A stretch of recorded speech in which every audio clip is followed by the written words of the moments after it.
Bonjour à tous, bienvenue sur My Travel Project. Je te retrouve aujourd'hui avec un café parce que ça faisait très longtemps que je t'avais pas montré cette tasse déjà. Et aujourd'hui j'ai décidé que j'allais te faire une vidéo un petit peu plus chill où en fait j'allais un peu revenir sur mes décisions de voyage que j'ai pu prendre par le passé. En fait c'est une idée de vidéo à laquelle j'ai pensé il y a peut-être quelques semaines et où je me suis dit mais s'il y a des trucs que j'avais dû faire différemment pendant mes voyages, qu'est-ce que j'aurais fait à la place en fait? Ou sinon, parfois je repense à certaines situations qui me sont arrivées en voyage et je me dis mais maintenant ça me semblerait totalement illogique de faire ça ou de prendre telle décision. Je me suis dit que du coup ça pouvait être sympa en fait de partager mon ressenti par rapport à ça en vidéo, tout simplement parce que tout le monde évolue en fait. Personne n'est parfait et ça peut peut-être t'apprendre des choses sur certaines situations qui pourraient peut-être un jour t'arriver en voyage. Voilà. Alors juste pour clarifier un peu avant de commencer cette vidéo, les décisions de voyage dont je vais parler là juste après, c'est pas des décisions que je regrette ou quoi que ce soit. Enfin, quand je pense aux 6 dernières années du coup, où j'ai littéralement genre voyagé, vécu autour du monde, il n'y a rien que je regrette spécifiquement.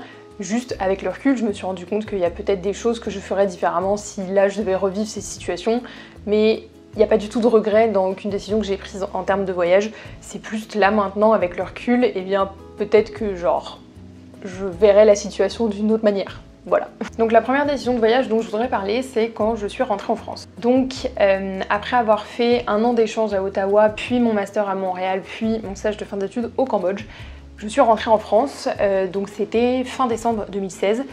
Et pourquoi exactement je suis rentrée en France? J'avais fini mes études, j'avais fini mon stage de fin d'études, donc c'était un peu le moment, c'est bon, il faut rentrer dans la vie active en gros. Et je sais pas pourquoi, mais je m'étais mis en tête qu'il fallait absolument que sur mon CV, j'ai une expérience professionnelle en France. Encore aujourd'hui, donc 4 ans plus tard, je me demande pourquoi je m'étais mis cette idée en tête. Je sais pas, j'ai pas d'explication, je dis pas que c'est vrai, je dis pas que c'est faux, j'en sais rien, à vrai dire, de toute façon, j'habite plus en France. Mais le fait est que je m'étais dit qu'il fallait absolument que je revienne en France parce qu'il fallait sur mon CV que j'ai une expérience professionnelle en France. Donc ça a été toute la base en fait de ma décision de rentrer après mon stage de fin d'études au Cambodge. Donc pendant que j'étais encore au Cambodge, mais plutôt vers la fin de mon stage, donc vers novembre à peu près, j'ai commencé à regarder pour des opportunités professionnelles en France tout simplement. À l'époque, je voulais toujours travailler en ONG, donc j'ai commencé à chercher là-dedans. Toujours dans cette optique, je rentre en France, c'est bon, genre en gros, fini les conneries, c'est l'heure de se trouver un boulot quoi. En gros, hein, là je déconne un petit peu sur ça, mais c'était un peu la base de ma réflexion. Pour moi, je rentrais en France parce que c'était le temps de trouver un travail. Et en fait, j'ai très mal vécu ce retour en France. J'en ai déjà fait une vidéo sur ma chaîne, donc je te mettrai le lien dans la barre d'infos et le lien dans l'écran en même temps que je parle, parce que j'explique un peu mieux en fait pourquoi et comment j'ai vécu ce retour en France. Enfin, pourquoi je l'ai mal vécu et comment j'ai vécu avec un peu plus de détails en fait. Mais pour faire court, je suis revenue dans un quotidien en fait qui ne me correspondait plus du tout. Parce que j'avais changé quoi, tout simplement. Enfin, je venais d'habiter 2 ans et demi à l'étranger, dans 2 pays différents.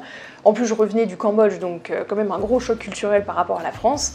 Et j'ai littéralement fait en fait un choc culturel inversé, parce que je suis retournée dans un quotidien où, oui, je reconnaissais tout et oui, je connaissais parce que c'est ma culture d'origine, mais en même temps, je me sentais plus trop en accord avec cette culture d'origine sur plein d'aspects et j'étais plus en accord avec ce quotidien non plus sur plein d'aspects parce que juste j'avais changé quoi.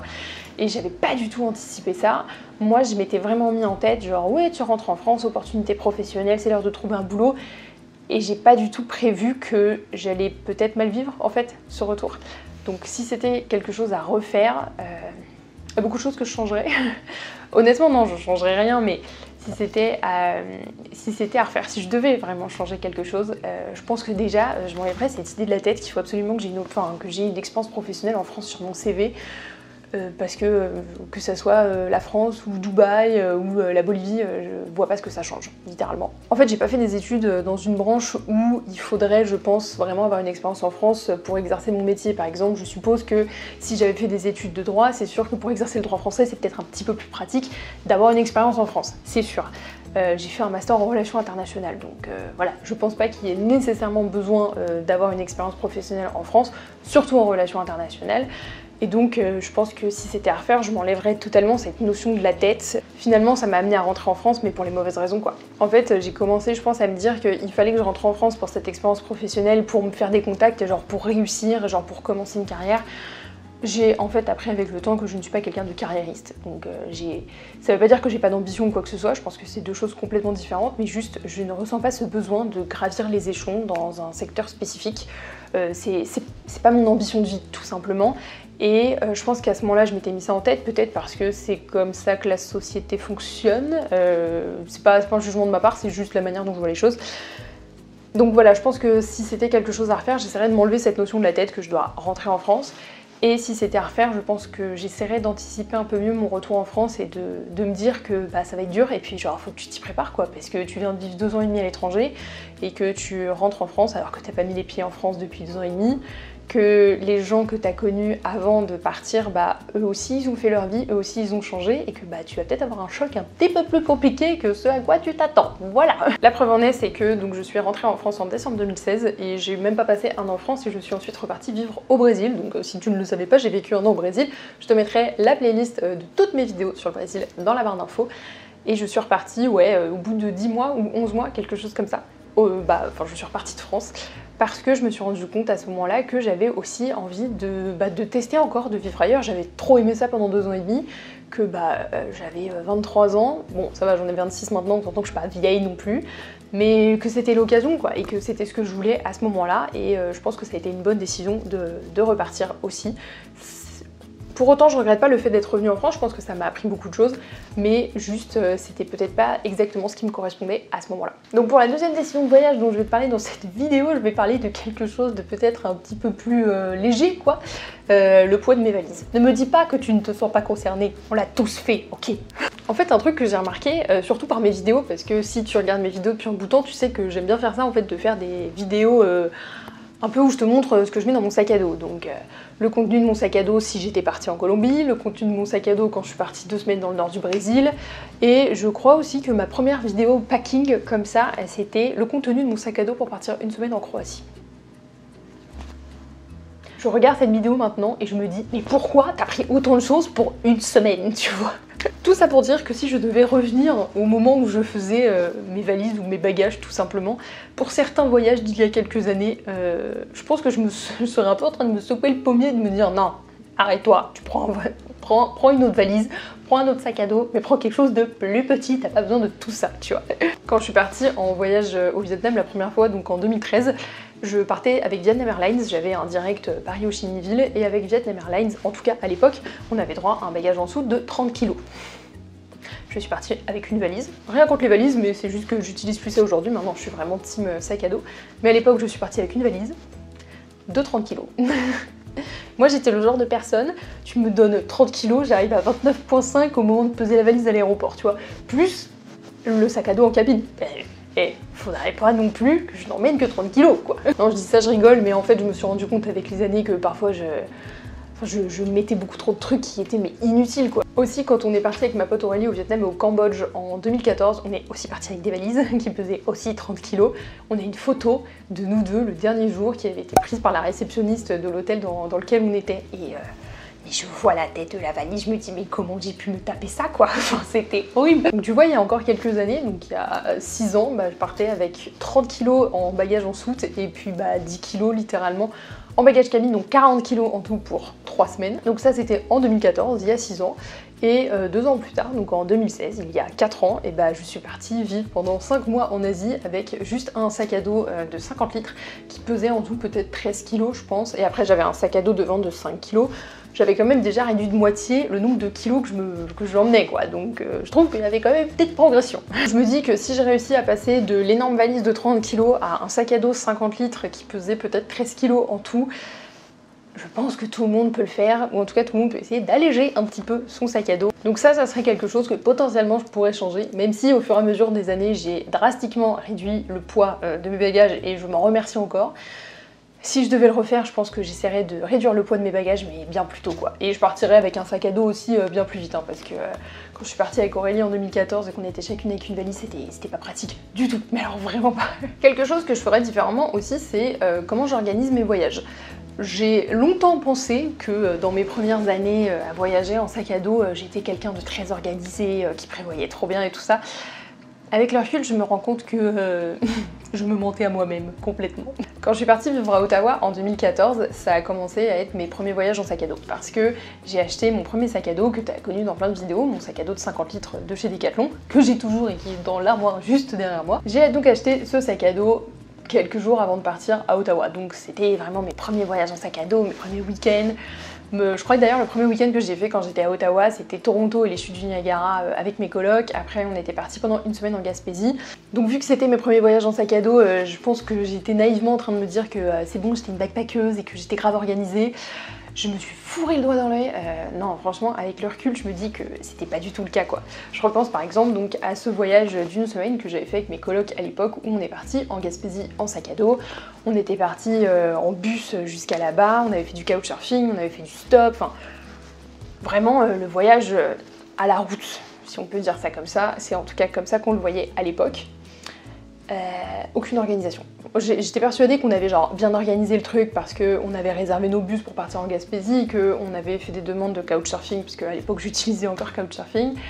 Mais c'est tout quoi en fait. On avait hyper mal organisé notre voyage, c'était la fin de la saison touristique, donc en fait il y avait plein d'attractions, touristiques, il y avait plein de visites, il y avait plein de musées, il y avait plein de parcs nationaux qui étaient fermés, ou en tout cas fortement limités en termes de sentiers ouverts par exemple, ce genre de choses.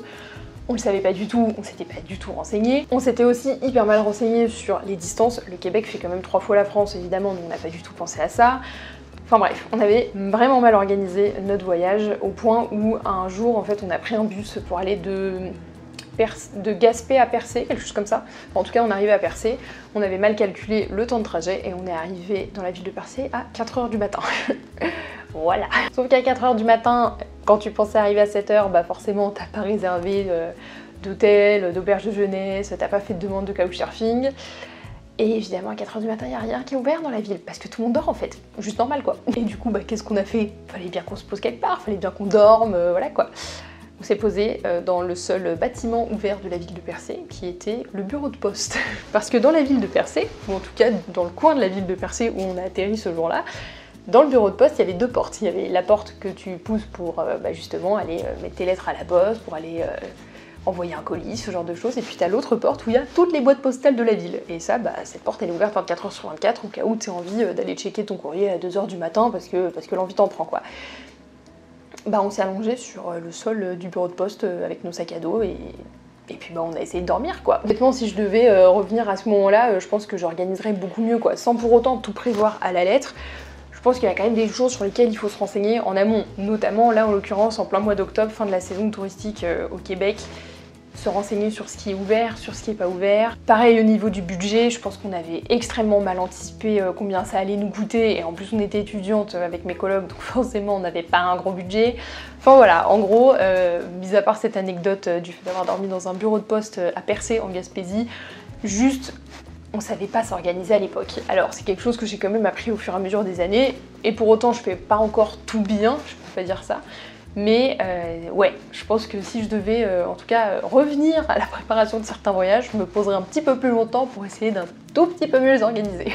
Après je me dis, c'est aussi comme ça que ça te fait des bonnes anecdotes, tu vois, genre t'as des trucs à raconter à la fin. Après si je pouvais quand même éviter un jour de redormir dans un bureau de poste, ça m'arrangerait parce que le sol n'était pas hyper confort, mettons quoi. Et enfin pour terminer cette vidéo, il y a encore une chose que je pense que je ferais différemment si je devais un peu revenir en arrière.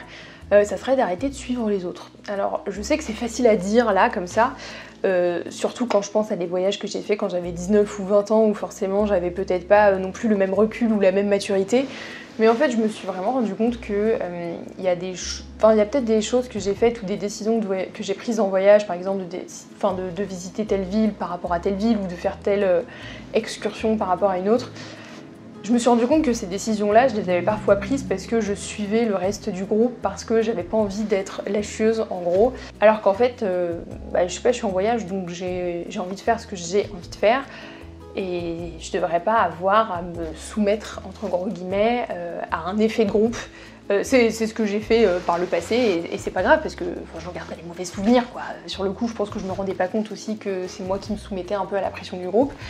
Mais ça s'est quand même passé. Je pense notamment à des activités que j'ai pu faire où oui, je les ai faites, mais j'en ai pas nécessairement des bons souvenirs parce que c'était pas mon délire quoi. Moi je le dis toujours, de toute façon, je suis une fragile, donc les expériences sensations fortes ou tout ce qui est activité où potentiellement je peux me retrouver sous l'eau, et quand je dis sous l'eau, je parle pas de plonger, mais sous l'eau et ne pas pouvoir ressortir, genre du rafting, c'est pas mon délire en fait. Et pourtant j'en ai fait du rafting, voilà, il y a des moments où ça s'est très bien passé, j'ai trouvé ça cool, et puis il y a d'autres moments où ça s'est pas très bien passé, j'ai pas trouvé ça très cool. Donc au moins il y a plein de trucs que j'adore faire en voyage, il y a beaucoup de choses que j'aime découvrir, je pense que je suis quand même quelqu'un de suffisamment ouvert d'esprit, et je suis plutôt ouverte à tester de nouvelles activités et tout ça, mais il y a des choses où je sais que je vais pas apprécier l'activité, je vais pas en profiter, et par le passé, j'ai quand même malheureusement, entre guillemets, fait ces activités parce que j'avais pas envie de passer pour la chieuse, j'avais pas envie de me séparer du groupe ou ce genre de choses.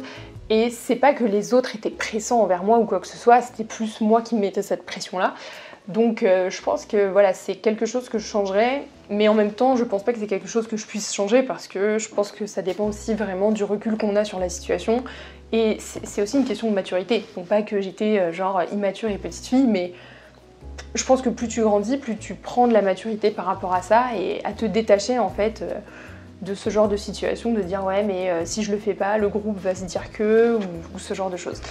Donc voilà. Je pense qu'il y a aussi des activités en certains voyages où il faut les faire parce que l'opinion publique dit qu'il faut les faire en gros. Tu vois par exemple, tu vas dans un pays spécifique, il faut absolument que tu fasses ce tour en montgolfière parce que le lever de soleil est super beau ou ce genre de choses.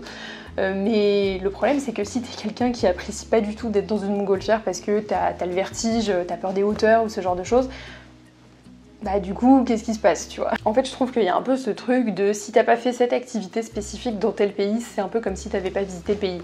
Mais si l'activité en question elle te plaît pas, tu ne devrais pas te sentir obligé de la faire, tu vois. Et en fait c'est souvent quelque chose que j'ai ressenti par le passé, et en fait je me dis que maintenant si quelque chose ne me tente pas, je le ferai pas. Alors ça semble très con à le dire comme ça, et en fait maintenant je suivrai ce que j'ai envie de faire, et puis si on me prend pour la grand-mère fragile, c'est pas très grave, je sais que je suis une grand-mère fragile. Voilà. Donc voilà, c'est tout pour cette vidéo sur mes décisions de voyage et ce que je pourrais potentiellement changer si je devais revenir en arrière. Encore une fois, comme je disais, c'est pas des regrets de ma part ou quoi que ce soit. Juste, je réfléchis à ces décisions de voyage avec un peu plus de recul. Si toi aussi il y a des décisions de voyage sur lesquelles tu reviendrais bien, n'hésite pas à me dire en commentaire et à me raconter tes anecdotes de voyage parce que ça m'intéresse, parce qu'à chaque fois c'est moi qui parle mais toi tu parles pas en commentaire, donc c'est un peu chiant. En tout cas j'espère que ça t'aura plu et nous on se retrouve bientôt dans une prochaine vidéo. Ciao!